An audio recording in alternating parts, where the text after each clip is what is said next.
Penampakan desa tanpa daratan di Kalimantan Timur belakangan tengah viral di TikTok. Pasalnya, meski tak memiliki daratan, warga desa Muara Enggelam, Kutai Kartanegara, Kalimantan Timur masih bisa beraktivitas normal seperti biasa. Hanya saja memang terjadi beberapa perbedaan mulai dari kondisi tempat tinggal hingga alat transportasi yang mereka gunakan. Keindahan desa Muara Enggelam ini sudah lama diunggah di akun TikTok @bakri pada 11 April 2023 lalu, kemudian kembali viral baru-baru ini. Mengutip banjarmasinpost.co.id, pada Selasa 30 Mei 2023 sampai kini, unggahan Bakri mengenai desa tanpa daratan itu masih berhasil mencuri perhatian warganet. Pengunggah menuliskan narasi pada video bahwa Muara Enggelam selalu istimewa baginya.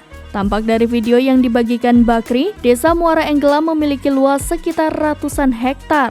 Namun menariknya desa tersebut berdiri di atas rawa dan danau yang menjadi pijakan rumah mereka. Untuk memasuki desa Muara Enggelam, pengunjung akan melewati pagar raksasa yang berdiri di atas air. Pintu masuk berupa gapura bertuliskan "Selamat datang di desa Muara Enggelam" juga tegak berdiri di atas air. Jalan yang dibuat dari titian kayu mirip jembatan pun tepat di atas rawa yang ditanami padi apung. Untuk beraktivitas, warga memanfaatkan perahu dari jukung-jukung kecil. Sebagian besar warga di desa tersebut memiliki sarang walet yang berdiri di belakang rumah mereka masing-masing. Tak hanya rumah, masjid utama tempat warga melaksanakan ibadah pun berdiri dengan kokoh di atas air.